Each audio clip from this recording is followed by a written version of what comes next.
শিক্ষাৰ্থীসকল, আজি মই তোমালোকক শতকৰা লাভ লোকচান তাৰ বিষয়ে ক'বলৈ লৈছোঁ।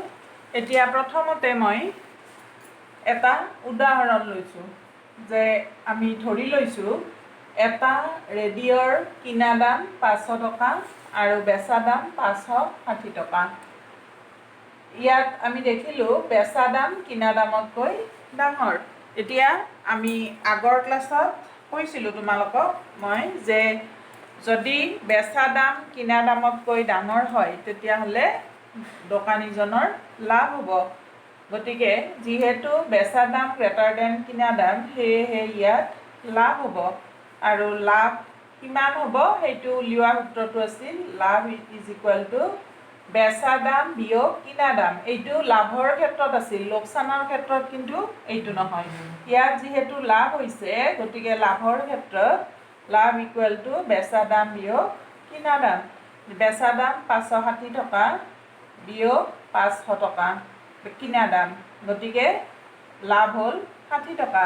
এতিয়া এই যে 60 টকাটো লাভ হ'ল, এই 60 টকাটো লাভ আমি কিমান টকাত হোৱা বুলি ক'ম? আমি ক'ম যে 500 টকা কিনা দামত লাভ 60 টকা। তাৰমানে কি হয়, আমি যেতিয়া শতকৰা লাভ লোকচান উলিয়াবলৈ যাম, লাভো হ'ব পাৰে লোকচানো হ'ব পাৰে। দুয়োটা ক্ষেত্ৰতেই তোমালোকে সদায় মনত ৰাখিব লাগিব যে লাভ আৰু লোকচান সদায় কিনা দামৰ ওপৰত আলোচনা কৰা হয়।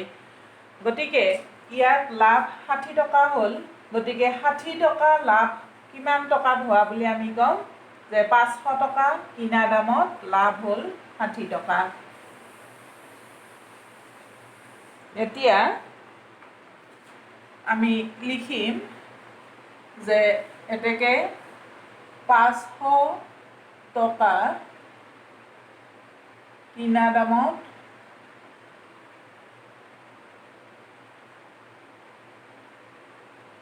লাভ ইজ ইকুৱেল টু 60 টকা। এতিয়া ঐকিক প্ৰণালীৰে আমি এতেকে 1 টকা কিনা দামত লাভ কি হ'ল, ঐকিক প্ৰণালীত কৰিছিলোঁ যে 500 টকা আছিল, ইয়াত 1 টকাত উলিয়াম, গতিকে কমি গ'ল। গতিকে আমি 60ক 500ৰে হৰণ কৰিব লাগিব। আৰু যিহেতু আমি ওপৰত শতকৰা লাভ লোকচান লিখিছোঁ, শতকৰা মানে তোমালোকে জানা, আগতে কৈছোঁৱেই তোমালোকক, শতকৰা মানে 100 টকা। 100 টকা কিনা দামত লাভ is equal to 60 divided by 500 into 100 টকা। 100ৰে পূৰণ কৰিলোঁ, কিয় আগৰ শাৰীটোত 1 আছিল, 1 to 100তকৈ সৰু, গতিকে ইয়াত এইটো মান বাঢ়ি গ'ল, এইফালেও বাঢ়ি যাব। এতিয়া 100ৰে 1 5 1 12, গতিকে আমি পালোঁ 12 টকা। এতিয়া তোমালোকে এটা কথা মনত ৰাখিব লাগিব যে শতকৰা লাভ লোকচান উলিয়াবলৈ দিলে আমি যদি 100 টকাত কিনা দামত লাভ বুলি লিখিছোঁৱে, এই 100টো আমি লিখিছোঁৱে নহয়, শতকৰা মানে 100ৰ ভিতৰত এইটো লিখিছোঁ, গতিকে ইয়াত পাৰ্চেণ্ট চিন নাথাকিব। ইয়াত 12 টকা লাভ, এইটো 12 টকা বুলিয়ে থাকিব।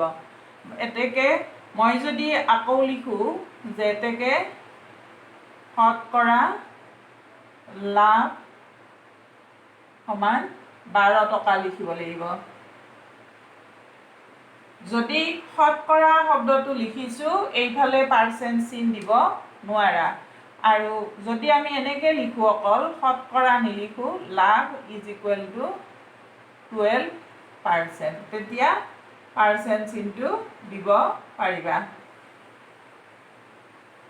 গতিকে তোমালোকে লাভেই উলিওৱা বা লোকচানেই উলিওৱা, যিয়েই নুলিওৱা কিয়, কি কৰিব লাগিব, সদায় শতকৰা লাভ বুলি লিখিলে বা 100 টকাত লাভ বুলি লিখিলে তুমি এই পাৰ্চেণ্ট চিনটো দিব নোৱাৰা। আৰু যদি অকল লাভ বা লোকচান বুলি লিখা তেতিয়া পাৰ্চেণ্ট চিনটো দিব পাৰা। এতিয়া এই উদাহৰণটোৰ পৰা আমি এটা কথা চাওঁ যে শতকৰা লাভ উলিওৱাৰ সূত্ৰটোনো কি আছিল। শতকৰা লাভ উলিওৱাৰ সূত্ৰটো কি আছিল? শতকৰা লাভ ইজ ইকুৱেল টু, চোৱা এইটোত চোৱাচোন, এইটোত ওপৰত 60 আছিল, 60 মানে 60 লাভ আছিল, 60 টকা লাভ হৈছিল আমাৰ। এইটো 500, 500টো আছিল কিনা দাম আৰু ইয়াত 100ৰে পূৰণ কৰিছোঁ।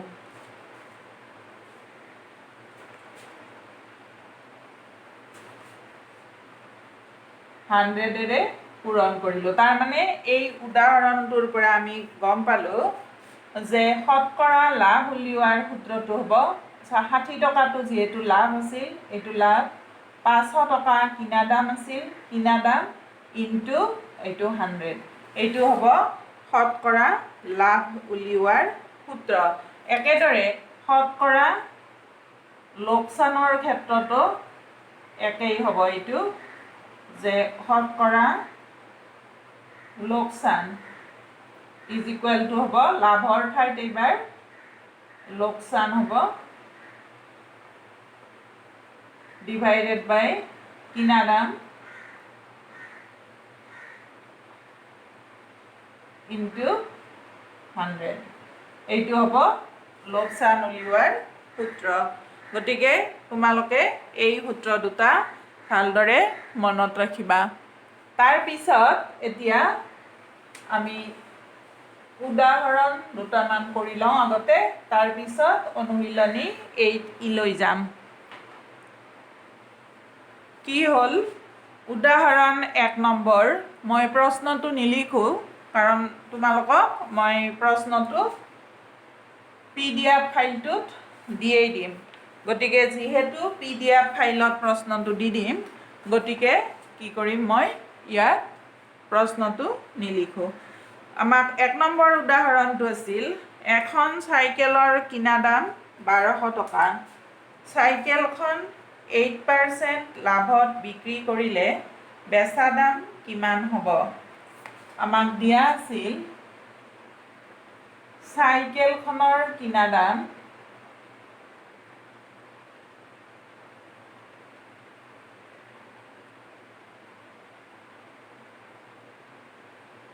চাইকেলখনৰ কিনা দাম 1200 টকা আৰু আমাক লাভ দিয়া আছিল 8%। তাৰমানে আমাক দিয়া আছে যে এখন চাইকেলৰ কিনা দাম 1200 টকা, চাইকেলখন 8% লাভত বিক্ৰী কৰিলে বেচা দাম কিমান হ'ব? এতিয়া লাভ 8% লাভ লৈ দোকানীজনে চাইকেলখন বিক্ৰী কৰিলে। গতিকে এতিয়া কি হ'ব? এতেকে আমি যিহেতু লাভ 8% বুলি ইয়াত দিয়া আছে যে 8% লাভত বিক্ৰী কৰিলে, গতিকে 8% লাভটো কিহৰ ওপৰত হ'ব? আমি কিহৰ ওপৰত লিখিম? এতেকে লাভ সমান কি আছে? 1200 টকাৰ, মই কৈছিলোঁ নহয় কিনা দামৰ 8%, গতিকে 1200 টকা কিনা দাম আছিল, গতিকে 1200 টকাৰ 8%, এইখিনি আগৰ দৰে 1200 ৰটোৰ কাৰণে পূৰণ চিন দিলোঁ, 8%, 8/100 আৰু একক টকাটো ইয়াত লিখিলোঁ, লিখিলে 12, গতিকে কিমান হ'ল? 96 টকা। গতিকে কি হ'ল যে চাইকেলখন 8% লাভত বিক্ৰী কৰা 96 টকা কি হ'ল? লাভ হ'ল। এতেকে বেচা দাম উলিয়াব দিছে আমাক। বেচা দাম ইজ ইকুৱেল টু, লাভৰ ক্ষেত্ৰত বেচা দাম কিমান আছিল? কিনা দাম যোগ লাভ।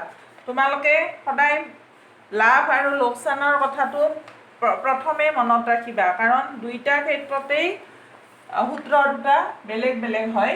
গতিকে ইয়াত যিহেতু লাভ হৈছে, লাভৰ ক্ষেত্ৰত কি হ'ব, কিনা দাম যোগ লাভ ইজ ইকুৱেল টু বেচা দাম। গতিকে কিনা দাম আছিল 1200 টকা, লাভ 96 টকা ইজ ইকুৱেল টু 1296 টকা। এইটো হ'ল চাইকেলখনৰ বেচা দাম। তাৰপিছত আমি আন এটা উদাহৰণ কৰিছোঁ, 2 নম্বৰ উদাহৰণ।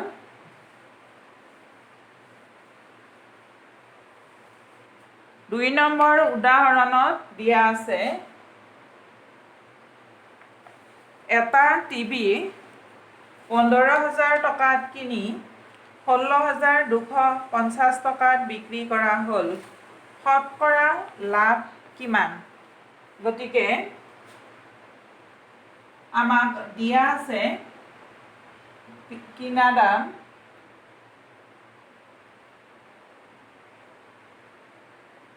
ইজ ইকুৱেল টু 15,000 টকা,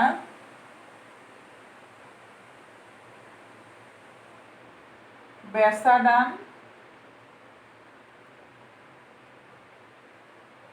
ইজ ইকুৱেল টু 16,250 টকা। ইয়াত আমি দেখিছোঁ যে কিনা দাম 15,000 টকা, বেচা দাম 16,250 টকা, মানে বেচা দামটো বেছি। গতিকে যিহেতু কিনা দামতকৈ বেচা দাম বেছি, গতিকে ইয়াত লাভ হ'ব। আমাক প্ৰশ্নটোত বাৰু শতকৰা লাভ কিমান বুলি দিয়াই আছে, গতিকে আমি লাভ হ'ব বুলি প্ৰশ্নটো পঢ়িয়ে গম পাওঁ। কিন্তু কথাটো হ'ল সাধাৰণতে দিয়া নাথাকে, শতকৰা লাভ অব্লিক লোকচান দিয়া থাকে, মানে লাভ হ'বনে লোকচান হ'ব তোমাক কৈ দিয়া নাথাকে। গতিকে তেতিয়া আমি নিজে চাই গম পাব লাগিব। ইয়াত যিহেতু দিয়াই আছে শতকৰা লাভ উলিওৱা, গতিকে আমি লাভ হ'ব বুলিয়ে গম পাওঁ। গতিকে লাভ ইজ ইকুৱেল টু কিমান হ'ল, বেচা দাম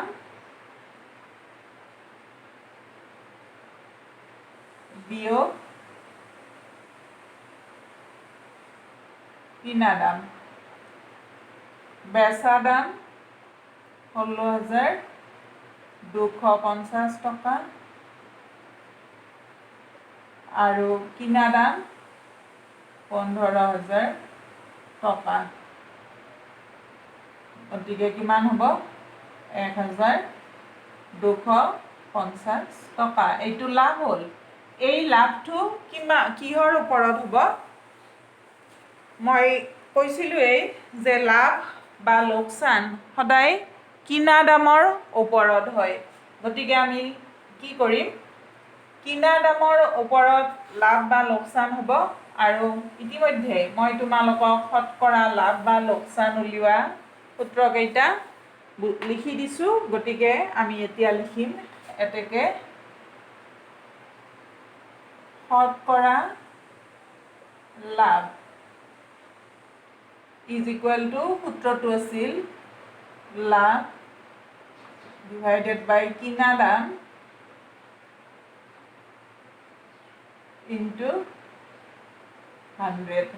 এতিয়া আমাৰ লাভ আছিল 1,250 আৰু কিনা দাম আছিল 15,000 ইনটু 100 টকা। গতিকে কিমান হ'ব, এইটো তোমালোকে কটাকটি কৰিবা, কৰিলে হ'ব 25/3 টকা ইজ ইকুৱেল টু, এইটোক মিশ্ৰ ভগ্নাংশলৈ নিলে 8/1/3 টকা। ইয়াত শতকৰা শব্দটো যে ইয়াত লিখিছোঁ, গতিকে ইয়াত মই পাৰ্চেণ্ট চিন দিব নোৱাৰোঁ। গতিকে আমি উত্তৰত লিখিম, উত্তৰ 8/1/3%। গতিকে উত্তৰত আমি ইয়াত শতকৰা লাভ বা 100 টকাত লাভ একো লিখা নাই, গতিকে আমি ইয়াত উত্তৰত পাৰ্চেণ্ট চিনটো দিছোঁ। গতিকে উত্তৰ 8 and 1/3%। এতিয়া মই অনুশীলনীৰ 1 নম্বৰ অংকটোলৈ আহিছোঁ। অনুশীলনী 8E।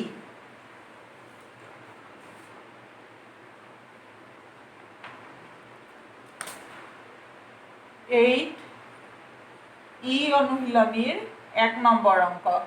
1 নম্বৰ অংকটো আছে এটা ৰেডিঅ' 450 টকাত কিনি 540 টকাত বিক্ৰী কৰা হ'ল, শতকৰা লাভ নিৰ্ণয় কৰা।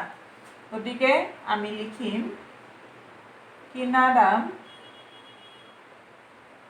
ইজ ইকুৱেল টু 450 টকা, বেচা দাম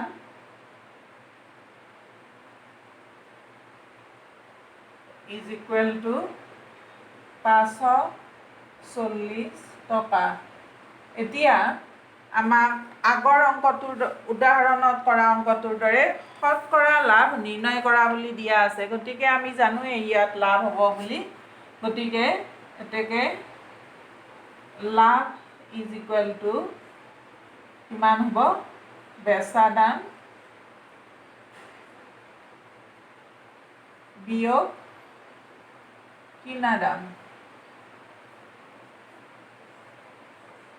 ইজ ইকুৱেল টু বেচা দাম 540 টকা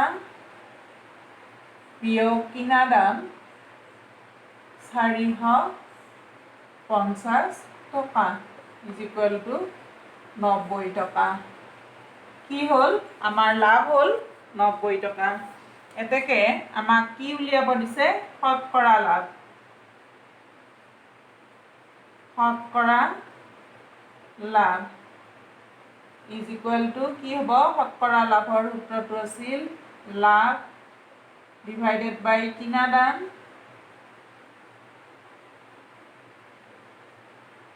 ইনটু 100 ইজ ইকুৱেল টু কি হ'ব, লাভ হ'ল 90 টকা, কিনা দাম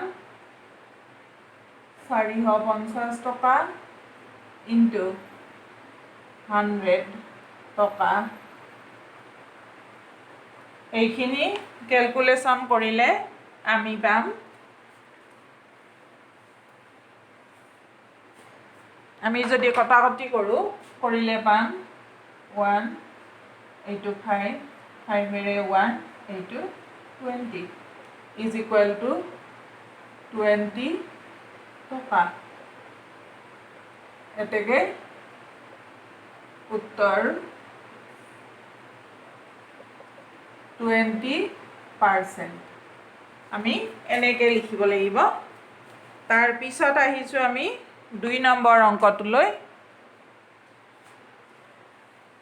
অনুশীলনী 8E-ৰ 2 নম্বৰ অংক। 2 নম্বৰ অংকটো আছে এজন দোকানীয়ে এখন চাইকেল 1350 টকাত কিনি 1242 টকাত বিক্ৰী কৰিলে, শতকৰা লাভ বা লোকচান নিৰ্ণয় কৰা। ইয়াত লাভ হ'বনে লোকচান হ'ব দিয়া নাই, গতিকে সেইটো আমি নিজে উলিয়াই ল'ব লাগিব। গতিকে আমাক দিয়া আছিল কিনা দাম সমান 1350 টকা আৰু বেচা দাম সমান 1242 টকা। এতিয়া চোৱা, ইয়াত আমি দেখিছোঁ যে কিনা দামতকৈ বেচা দামটো কম। গতিকে কি হ'ব, দোকানীজনৰ লোকচান হ'ব, যিহেতু বেচা দাম লেছ দেন কিনা দাম। ইয়াত বেচা দাম কিনা দামতকৈ কম, গতিকে ইয়াত এতেকে দোকানীজনৰ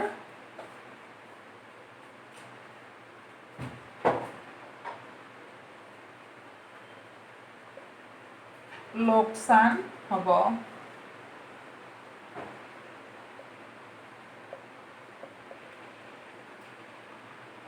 therefore লোকচান কিমান টকা হ'ব? লোকচানৰ ক্ষেত্ৰত কি আছিল?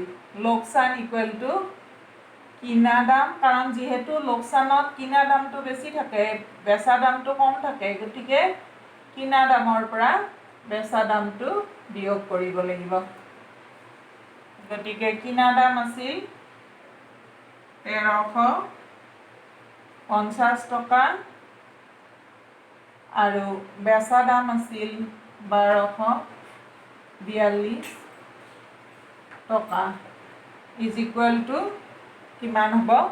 108 টকা।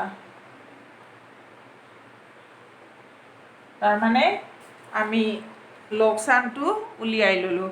এতিয়া শতকৰা লোকচান সুধিছে নহয়, শতকৰা লাভ বা লোকচান বুলি সুধিছিল, গতিকে আমি অংকটো চাই গমেই পালোঁ যে লোকচান হ'ব, গতিকে লোকচানৰ পৰিমাণটো উলিয়াই ল'লোঁ। এতেকে শতকৰা লোকচান ইজ ইকুৱেল টু লোকচান ডিভাইডেড বাই কিনা দাম ইনটু 100। এতিয়া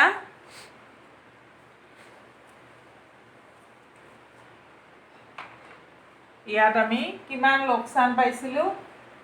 108 টকা। কিনা দাম আছিল 1350 টকা ইনটু 100 টকা ইজ ইকুৱেল টু কিমান হ'ব? কেলকুলেশ্যন কৰিলে আমি পাম 8 টকা। এইটো তোমালোকে নিজে কটাকটি কৰি ল'বা। এইটো হ'ব শতকৰা লোকচান 8 টকা, মানে 100 টকাত 8 টকা লোকচান হয়। গতিকে উত্তৰটো হ'ব 8% লোকচান।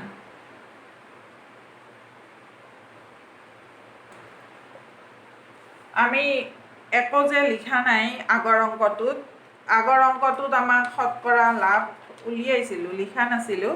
সেইটোত কিয় নাছিলোঁ?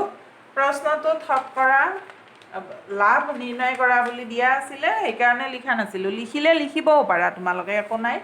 শতকৰা লাভ এনেকৈ 8% লোকচান ইয়াত যেনেকৈ লিখিছোঁ, লাভৰ ক্ষেত্ৰতো লিখিব পাৰিবা। তাৰপিছত আহিছোঁ 3 নম্বৰ অংকটোলৈ। 3 নম্বৰ অংকটোত আছিল এজন দোকানীয়ে 7,250 টকাত এটা আলমাৰি কিনি 15% লাভ লৈ বিক্ৰী কৰিলে। আলমাৰিটোৰ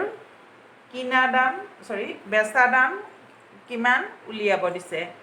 এতিয়া আমাক ইয়াত দিয়া আছে যে এজন দোকানীয়ে 7,250 টকাত এটা আলমাৰি কিনি 15% লাভ লৈ বিক্ৰী কৰিলে। আলমাৰিটোৰ বেচা দাম উলিয়াব দিছে। আমাক দিয়া আছে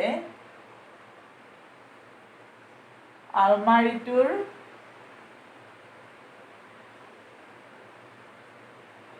কিনা দাম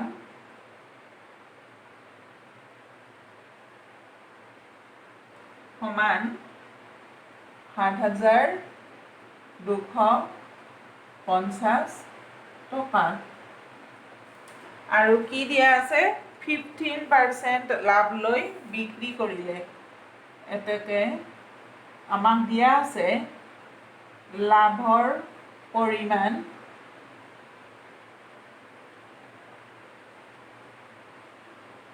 15%। এতিয়া লাভৰ পৰিমাণ 15%, মানে কাৰ পৰা আমি কিমানৰ 15% হ'ব? গতিকে আমি ইয়াত যদিও 15% লাভ লৈ বুলি লিখিছে, গতিকে আমি ইয়াত লিখিম লাভৰ পৰিমাণ শব্দটো নিলিখিলে ডাইৰেক্ট লাভ বুলিও লিখিব পাৰিবা। লাভ ইজ ইকুৱেল টু কিনা দামৰ ওপৰত লাভ বা লোকচান হয় বুলি মই তোমালোকক কৈছিলোঁৱেই আগতে। লাভ লোকচান সদায় কিনা দামৰ ওপৰত হয়। গতিকে লাভ ইকুৱেল টু কিনা দামৰ 15%, মানে কিনা দাম মানে 7,250 টকাৰ 15%। ৰৰ কাৰণে পূৰণ, ইয়াত টকাৰ লিখিব লাগিব।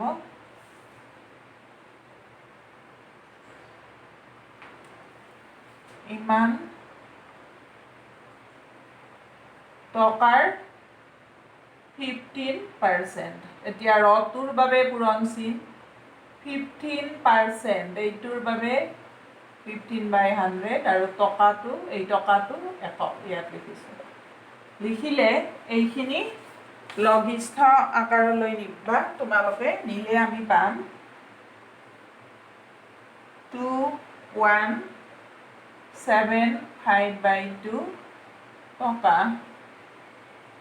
ইজ ইকুৱেল টু কিমান হ'ব, আমি যদি দশমিকত প্ৰকাশ কৰোঁ 1087.50 টকা। এতিয়া আমাক ইয়াত কি উলিয়াব দিছিল, বেচা দাম। এতেকে আলমাৰিটোৰ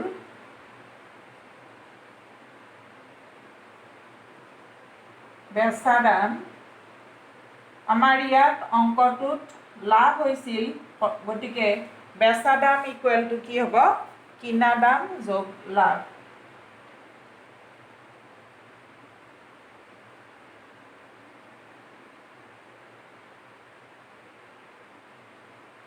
কিনা দাম আছিল আমাৰ 7250 প্লাছ 1087.50 লাভ ইজ ইকুৱেল টু, এককটো একেলগে লিখিছোঁ, গতিকে আমি বন্ধনী দিব লাগিব আৰু এইখিনি কেলকুলেশ্যন কৰিলে হ'ব 8337.50 টকা। গতিকে আমাৰ ইটোৰ বেচা দাম হ'ব 8337.50 টকা। তোমালোকে আজি এইখিনি লিখি ল'বা, নোটছখিনি মই PDF ফাইলত দিয়েই দিম আৰু তাৰপিছত ভিডিঅ'টো চাই কথাখিনি বুজি ল'বা। ধন্যবাদ।